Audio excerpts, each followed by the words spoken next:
Hola Manálogos y Lobos, arrancamos esta semana, posteriormente al vivo de los miércoles, al último vivo de los miércoles, con las secciones que ya tengo más o menos diagramadas.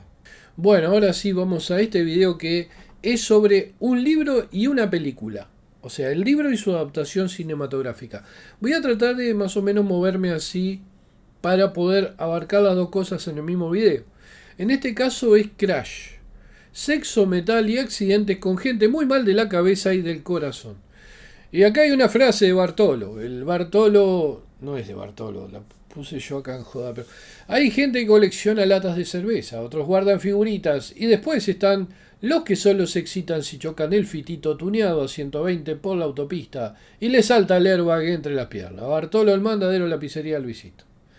Bartolo era un muchacho, no sé si vive todavía, hace mucho que yo me mudé, más de 10 años de Barrio Casabó, que era un poco jorobado. Y tenía un amigo, hijo de puta, dos amigos, Carlitos y el hermano y Julio. Y Julio era muy cruel. Entonces, Julio a veces iba a comprar pizza, yo estaba ahí comprando pizza en lo de Luisito, una pizza riquísima del Luisito, casera, esa pizza con la salsa casera, no esa porquería que comprás por acá, entre cruces, sino esa bien de barrio de laburante. Y me acuerdo que iba Julio y le decía, che, paso y te encargo una pizza que me la lleve Bartolo. Bartolo era como el mandadero, que tenía una nariz como la de Cyrano Bergerac, que era medio chiquito y medio jorobado, todo raro, no tenía cuello. Entonces, este Julio decía, y decía Bartolo, dice, che, ¿cómo hago para que vos no tenés timbre en tu casa? Porque siempre le hacía pedidos. Y le dice, vos tocás los tambores de batalla, orcos, y yo te escuchaba. Hijo de puta. Y yo me reía mucho con Julio, que hace muchos años no empezar. Antes de empezar este video, una petición disfrazada de cordialidad. Si les gusta este canal, este video, o simplemente les aburre tanto la vida, que están dispuestos a ver cómo un ser humano analiza libros, películas o delirios con referencias mitológicas, denle like, suscríbanse, toquen la campanita. Y como si fuera un ritual iniciático. No le va a cambiar la vida, pero a mí me ayuda a seguir hablando solo con cierta dignidad digital. Y si no les gusta, bueno, hay contenido de gente bailando con filtros de unicornio, gordas lesbianas, del body positivity gritando muerte al macho en otros canales. Ustedes sabrán lo que hacen con su tiempo y hasta dónde llega su solidaridad. Crash no es una novela, es una desviación con ISBN, una orgía de gente rota, fierros retorcidos y heridas abiertas, que en vez de ir al médico, va directo al motel. Al motel, vamos, al hotel. ¿Tenés forro? No me importa. Bueno, y después Cronenberg la filmó. Si alguien podía entender el impulso de frotarse contra un parabrisas, era Cronenberg. Y no estamos hablando de choques emocionales tipo me dejó mi novia o no me llama mamá desde el Día del Niño 1974. Acá la gente literalmente se hace la gran Michelin contra un guardarraíl, solo para llegar a un orgasmo. Perturbador, sí. Ridículo, un poquito. Brillante, más de lo que este mundo merece, más de lo que este puto mundo merece. La novela la escribió Jane Graham Ballard en 1973, cuando el mundo ya estaba lo suficientemente torcido como para que nadie se espantara demasiado. El protagonista de esta historia se llama Jane Ballard, igual que el autor, lo cual ya es perturbador de entrada porque uno no sabe si está leyendo una novela o el diario íntimo de alguien que acaba de salir del psiquiatra y decidió hacer terapia pública. Ballard es un tipo común, más o menos como ustedes y yo. Y como si ustedes y yo fuéramos productores de televisión exitosos, emocionalmente vacíos y tuviéramos la vida sexual de una lavadora en modo centrifugado. Vamos a empezar por ahí. Lo cual no me pasa a mí, por suerte. Bueno, el matrimonio del personaje con Catherine es una especie de tratado de libre comercio de aventuras extraconyugales con comentarios posteriores en la cama, como si fueran dos sociólogos frustrados con un fetiche por la culpa ajena. Ballard con esta novela anticipó la decadencia de Occidente, con parejas cuya vida sexual pasa por el adulterio consensuado y la posterior narración de los hechos para lograr una erección o, en el caso femenino, lubricación. Lubricación sin el frasquito. Todo comienza con un accidente automovilístico, que no solo deja a Ballard herido físicamente, sino también emocionalmente desatornillado. Es como si la colisión hubiese abierto una compuerta secreta en su inconsciente y de pronto se da cuenta de que el dolor, el acero doblado y La sangre caliente tiene más sentido que su trabajo en televisión, lo cual, admitámoslo, tampoco es tan difícil. Aquí tienen el libro con una tapa ilustrada por Ciccioni. ¿Se acuerdan de Ciccioni que ilustraba tapas de fierro? Bueno, para mí esta edición, que era la edición argentina Minotauro, está brutal. Se hace mierda, el papel es medio pulpa, pero bueno, miren cómo lo tengo. Yo lo compré, no sé, ¿de qué año es? Yo lo compré cuando salió editado, porque incluso me lo traje de Argentina, no estaba acá en Uruguay. Y la edición es de... En el 73 fue que lo escribió, obviamente. La edición es de 1984. Yo me acuerdo que viajé a Argentina y me lo compré, póngale que en el 85. O capaz que en el 84. Y miren cómo lo tengo. O sea, se ha ido arruinando, pero por el tiempo. Porque ya les digo, no es una edición de tapadura, con papel blanco. No como mis libros. Vieron que mis libros son ediciones, tienen una edición, todas son de papel blanco porque yo la elijo así cuando hago la edición con Amazon. Tienen papel blanco adentro, pero hay una edición de tapa blanda y una edición Kindle y una edición de tapa dura. La edición Kindle vale $10 más o menos, es muy poquito.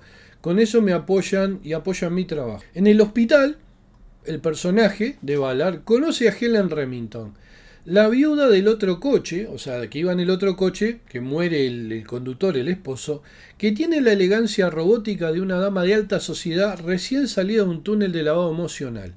Y en vez de demandarlo e insultarlo, como haría cualquier persona cuerda, terminan forjando una complicidad basada en miradas, cicatrices, radiografías y un extraño deseo que parece haberse encendido con el olor a goma quemada y sangre caliente. Pero no estamos ni cerca de la parte rara todavía. A las pocas páginas del inicio del libro entra en escena el jugador secundario principal, Vaughan, un antiguo científico reconvertido en profeta del apocalipsis automotor, como si Rasputín hubiera hecho el curso de mecánica del MIT. Vaughan es el alma negra del libro. Tiene una furgoneta llena de cámaras, cicatrices por todo el cuerpo y una obsesión enfermiza con reproducir choques famosos, preferentemente mortales. Incluso menciona que quiere morir en un choque contra el auto de Elizabeth Taylor. Esta novela también fue plagiada, no adaptada por Tamburini Liberatore en Rancerox. Por desgracia la plagiaron, podían haber mencionado a Ballard o haber pagado derecho a autor, porque utilizan toda la trama al principio de un tipo que quiere chocar contra el auto de Brooke Shields en este caso. Bueno, así que el Vaughan del libro es el tipo que vería un accidente de tránsito y en vez de frenar para ayudar, sacaría una libreta y murmuraría: qué curva más sexy, ¿no?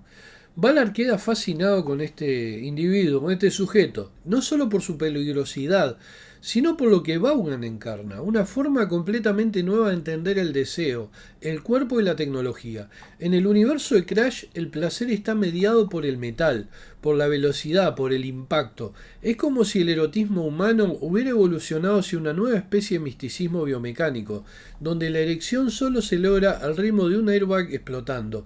Yo lo definiría como modernos centauros que en lugar de ser mitad humano y mitad caballo, son mitad humano y mitad automóvil.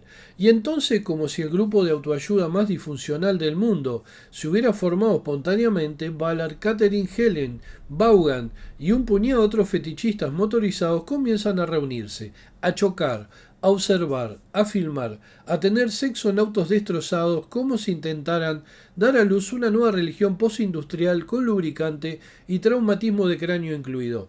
Tomen esto en cuenta, no hay nada de fantástico en la novela, es una novela muy realista. Lo único que pueden considerar fantástico es ese submundo urbano, escondido, fetichista de accidentes de automóviles, de los automóviles. O sea, incluso ellos van a lugares donde están, vieron las playas donde ponen los autos destrozados después de un accidente y tienen sexo adentro de ese auto pagándole al que cuida para que no los moleste. Tienen sexo en los asientos con manchas secas de sangre. O sea, más o menos a ese nivel pasa el fetichismo, vamos a no llamarle perversión. En ningún momento tienen el deseo de matar a nadie. Son gente con un sexo consensuado de los dos lados. O sea, hombres y mujeres son fetichistas de esto y hombres y mujeres quieren esto. Así que el relato en general no es ni lineal ni tradicional. Ballard construye una historia como si escribiera con piezas de repuesto. Te da escenas que crujen, diálogos que cortan y descripciones de cuerpos heridos que son a la vez repulsivas y poéticas. Hay algo brutalmente humano en todo este deseo deformado, como si al sacar al hombre de la caverna lo hubiésemos metido en un sedán japonés. Reconozco que cuando lo leí quedé fascinado y aún sigo fascinado. Ballard es mi escritor favorito de ciencia ficción y su libro Vermilion Suns es lo mejor que he leído en mi vida. Incluso me formó en parte como escritor en su momento, abriéndome todo un nuevo espectro literario, principalmente los escultores de nubes de coral D.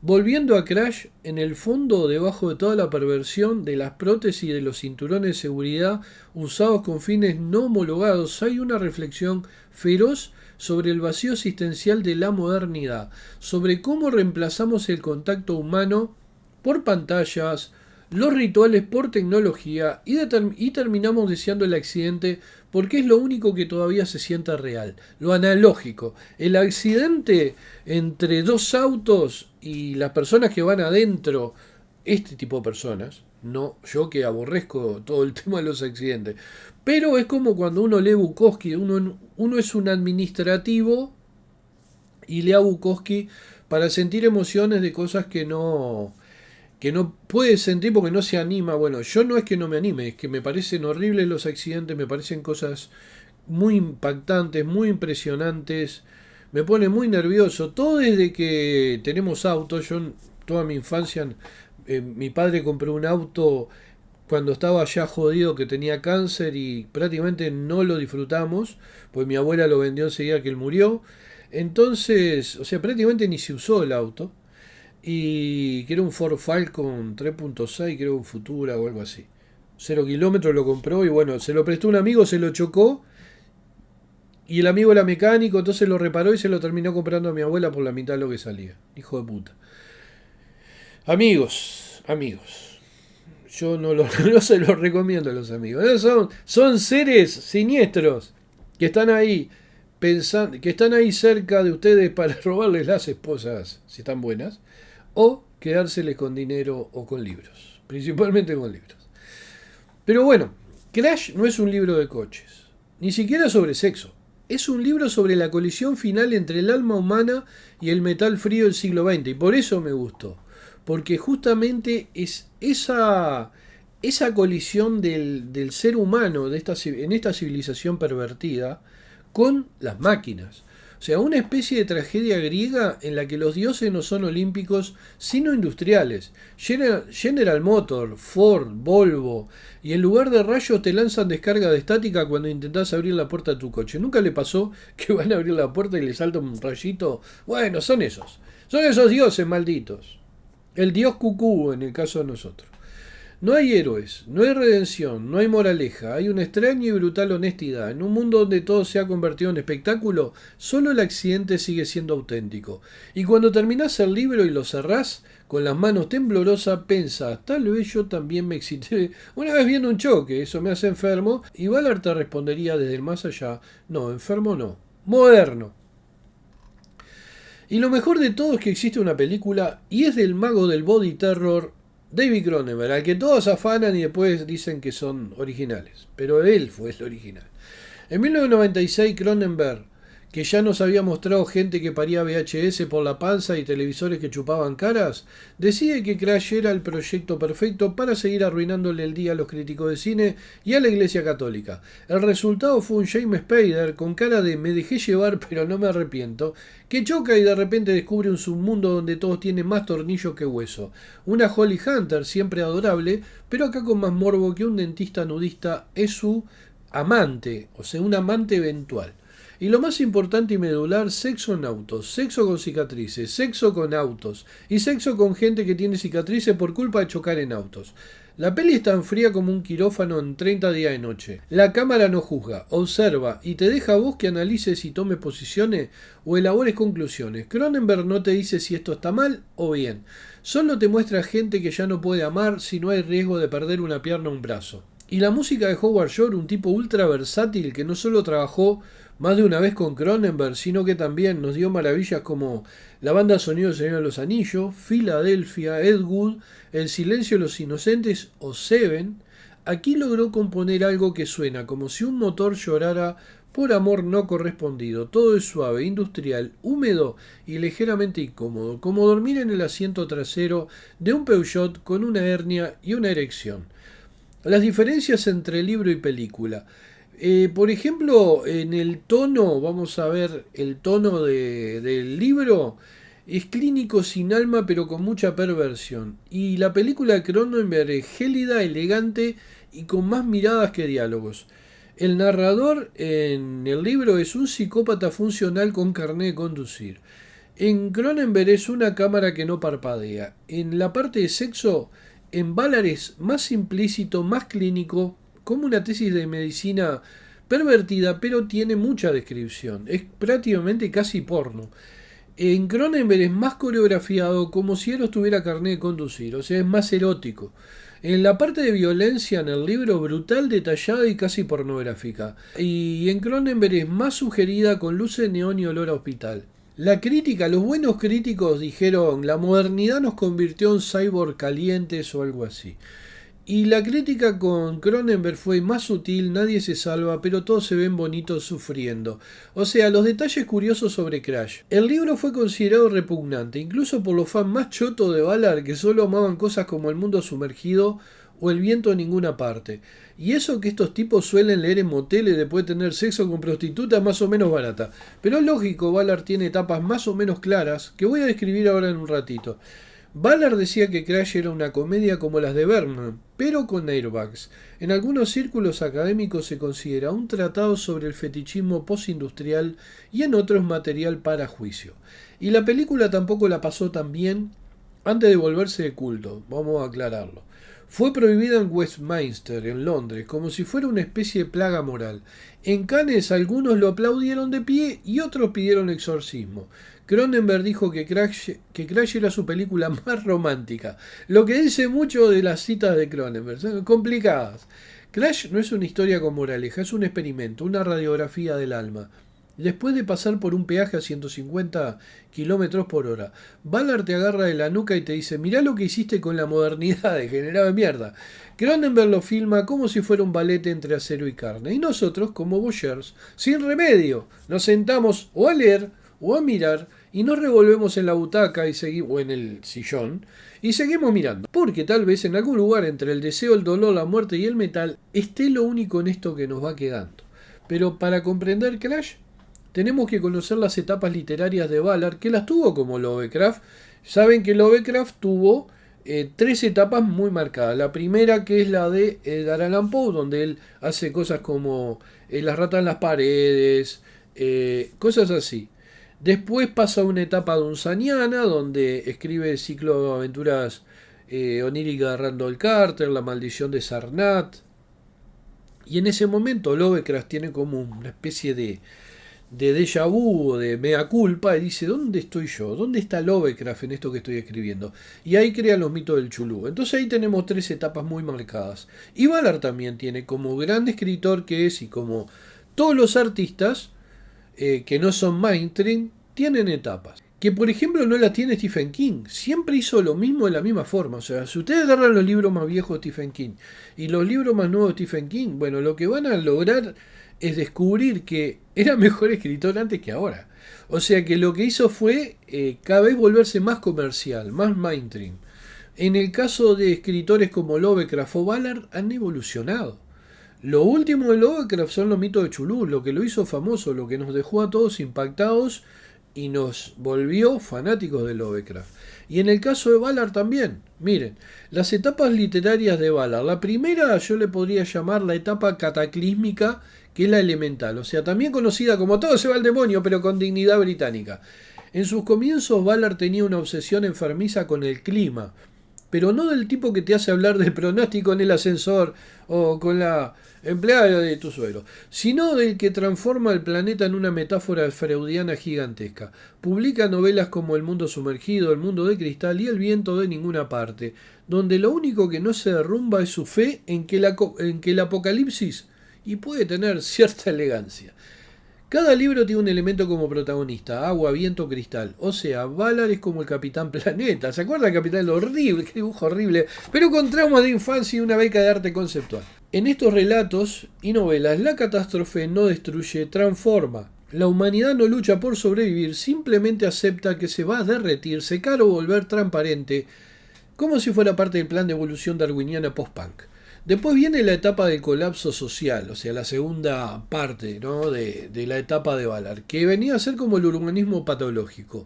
Ahí Valar se cansa del clima, como todos en Inglaterra, me imagino, porque es horrible el clima de Inglaterra, y decide que el verdadero desastre está adentro de los edificios, no afuera.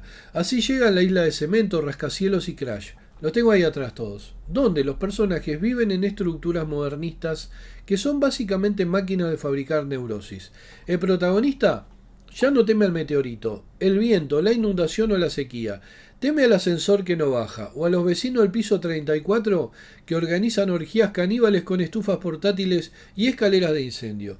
Aquí Valar inventa el subgénero de la distopía inmobiliaria, donde no se necesita una guerra nuclear para volverse loco, solo un monobloc con diseño brutalista y servicios mínimos, y encima todo se narra con ese tono desapasionado y clínico que hace que el lector se sienta como si estuviera leyendo un informe psiquiátrico escrito por un poeta, quizás que estudiara medicina, pero abandonara la carrera para escribir, y aquí está el mejor ejemplo de un escritor que no quiere ser otra cosa que escritor, le da esa precisión quirúrgica y frialdad para mantenerse distante de las catástrofes que desarrolla en su obra y analizar la psicología urbana desde una perspectiva más clínica. Después tenemos la etapa onírica, que es mi favorita, que es la de Vermilion Sands, que para mí, le digo, es la mejor. Aquí, pero es personal, ojo, aquí Valar se pone lírico, como si le hubieran dado vacaciones pagas en un balneario surrealista, con acceso ilimitado a autómatas y esculturas cantantes. Los cuentos de Vermilion Sands son puro delirio soleado, casas que cambian de forma según tu estado de ánimo, poetas que dictan a computadoras psicóticas y estéticas que serían la envidia de un festival de diseño retrofuturista patrocinado por LSD. Artista que montando planeadores esculpen nubes en coral de y playas arqueozoicas donde se pueden encontrar fósiles sobre la arena y veleros de viento. Es la etapa más amable, pero también la más desconcertante, porque uno no sabe si está leyendo ciencia ficción o un catálogo de moda de una civilización que ya se extinguió por exceso de glamour. También en esta etapa no, pero un poco antes tiene un relato muy bueno que se llama Las tumbas del tiempo, que está en Playa Terminal y que yo lo presté. Yo tuve un problema con 2 libros de Valar que no los pude recuperar hasta ahora. Playa Terminal, que se lo presté a un amigo y no me lo volvió, y según él nunca se lo presté.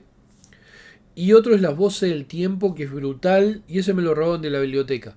O sea, un día cayó gente a un cumpleaños mío, cuando se fueron faltaban 5 o 6 libros, entre ellos Los abuesos de Tíndalo de Fran Belnaglón, lo cual lo sufrí muchísimo, y a partir de ahí no festejé más cumpleaños invitando a nadie.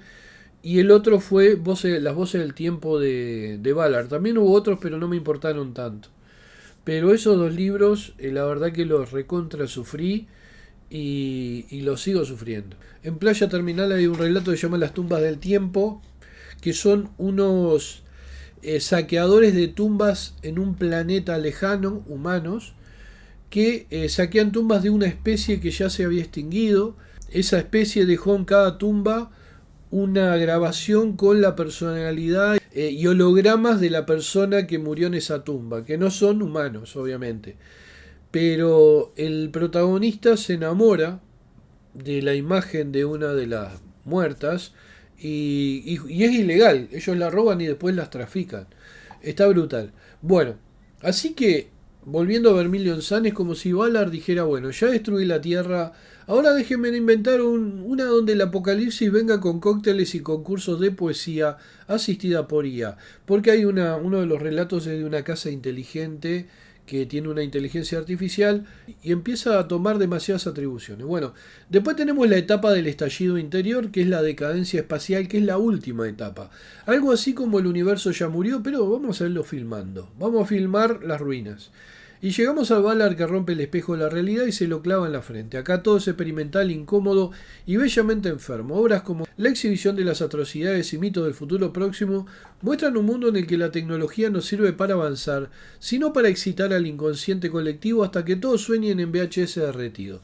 Este Valar nos habla de astronautas jubilados con traumas existenciales, gente que se excita con accidentes de tránsito y publicidades que funcionan como profecías o lavando el cerebro. Es como si Marshall McLuhan se hubieran encerrado en una cabina de peaje con Freud y Andy Warhol y hubieran salido con un manifiesto en Technicolor. La carrera espacial, que alguna vez fue el símbolo de progreso humano, ahora es un álbum de fotos tristes lleno de cennas rotos y pilotos que lloran mientras comen pan de molde untado con mermelada de frambuesa light. Ballard no escribe ciencia ficción, escribe patología del alma en clave de TV por cable, y su evolución como autor se parece al proceso de un témpano derritiéndose. Empieza como algo sólido, definido, y termina convertido en agua turbia llena de ideas brillantes que no sabés si podés beber o si deberías llamar a un exorcista. J.G. Ballard pasó de jugar con el apocalipsis a acostarse con él y después venderle un departamento en un rascacielos sin salida de emergencia. Su literatura es una guía para entender cómo la modernidad nos transforma en espectadores pasivos de nuestro colapso, mientras pensamos que todo está bien porque todavía tenemos señal de Wi-Fi. Ballard no predijo el futuro, lo diagnosticó. Y la receta era una mezcla de Valium, tráfico lento y deseo reprimido.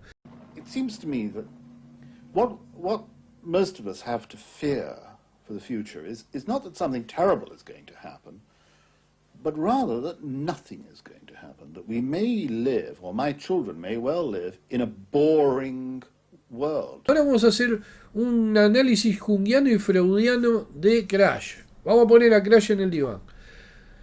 Si Carl Gustav Jung hubiera tenido Netflix y un taller mecánico, habría dicho que Crash no es una película sobre sexo, ni autos, ni cicatrices. Es una metáfora monstruosa sobre el individuo moderno enfrentando su sombra, esa parte oscura que todos negamos hasta que aparece en la consulta preguntando si puede pagar en efectivo. Para Jung, el auto no sería un medio de transporte, sino una proyección del yo. Brillante por fuera, lleno de mugre por dentro y propenso a romperse cuando más lo necesitas. En Crash los personajes se lanzan con furia contra otros autos no por adrenalina ni por perversión, aunque eso sobra, sino por un impulso simbólico de romper su máscara social, de dejar emerger lo primitivo, lo reprimido, lo que huele a gasolina y trauma infantil. Vaughan no es solo un tarado peligroso, con afición por los autos sin frenos. Es un agente de transformación. Como todo trickster, parece para descubrir el orden, sacudir al héroe, que es Ballard, y sumergirlo en un mundo de simbolismo sangriento, en este caso lubricado con aceite de motor y sudor frío. Es Hermes. Si Hermes hubiera tenido una erección viendo choques de celebridades. Cada choque, cada herida, cada fractura en la película es un rito de paso. El personaje de Ballard no solo sobrevive al accidente, renace, y lo hace con una obsesión que lo conecta con algo más grande, más oscuro, más inconsciente. Jung diría que Crash es una travesía por el inframundo tecnológico. Los túneles de autopista reemplazan a las cavernas míticas y las cicatrices a las visiones chamánicas. Y no nos olvidemos del metal como símbolo del ánima industrializada.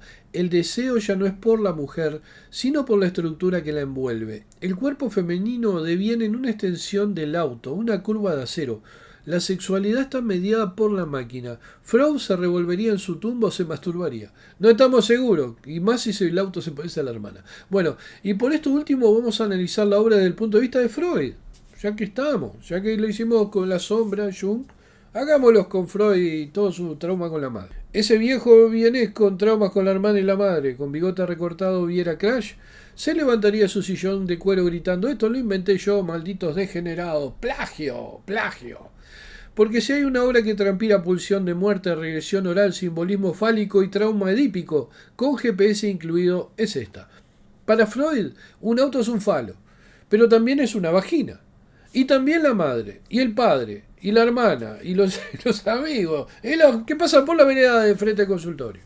Y si insistís más, el deseo reprimido de estrellarte contra mamá y papá a la vez, porque no te dejaron subir al cochecito réplica del Porsche en la Calecita cuando tenías 5 años, porque en el maldito caballito ibas a quedar mejor en la foto sacada con la cámara VGA del Sony Ericsson, que encima se ve para el culo ahora. O sea, te arruinaron la infancia por una foto que se ve para el orto. En 400, en 320, 320p.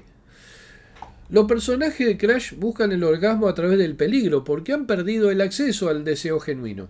Están castrados simbólicamente por una sociedad que los anestesia. Así que el placer se encuentra en la colisión, como si solo se pudiera gozar cuando la muerte está de invitada y la cama tiene cinturones de seguridad. Nunca... Bueno, Freud le llamaba tánatos a ese deseo de volver al estado inorgánico, a la nada. Bueno, Crash es básicamente una telenovela producida por tánatos. Todos los personajes están enamorados de la muerte, pero no de cualquier muerte, de una muerte sexy, con neón, chapa doblada y prótesis ortopédicas. Le vas a abrir las piernas a la chica y te quedas con las piernas ortopédicas. Perdón. Bueno, igual los muñones me sirven, porque, bueno. ¿Y qué hay de sexo? Todo, demasiado y nada. La sexualidad en Crash no busca placer, busca repetición. Repetición del trauma, repetición del accidente. Estoy inspiradísimo. Es un golpe culposo, mecánico, poscoital desde el inicio. Una especie de masoquismo freudiano de manual con dolor a sudor y a gomas quemadas por una frenada furiosa. Y la cicatriz marca el deseo del accidente y del acto. Es el trofeo. La braga coleccionada, la bombacha le decimos acá, pero la braga creo que la entienden todo, coleccionada por el maníaco pragmático de la cantidad de mujeres con las que se acostó y tiene que probárselo a los amigos. Ahora el cajón y miren, cada bombacha es una y hay una bombacha así. Y dice, no, esa no la mía. Para resumir a Ballard y su obra desde la mirada freudiana, Ballard sería un caso fascinante de sublimación del trauma infantil. La pérdida de sus padres, o sea, no los perdió definitivamente, pero en el campo de concentración estuvo aislado un tiempo. Y el internamiento justamente del campo de concentración habrían generado una obsesión con la muerte, el cuerpo y la disolución del orden, expresada en su obra como pulsión de muerte con alta carga erótica.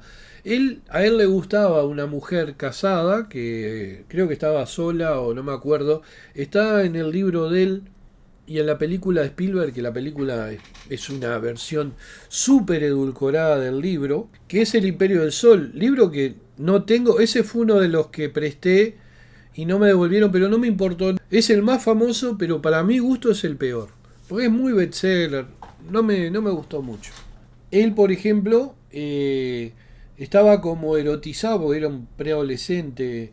Estaba como erotizado con una mujer, una prisionera británica del campo de concentración como él, pero que era adulta, él era un niño, un preadolescente, etcétera, un poquito más arriba. Y ella muere y queda muerta en una cama y él la mira y no me acuerdo si le toma una teta del cadáver.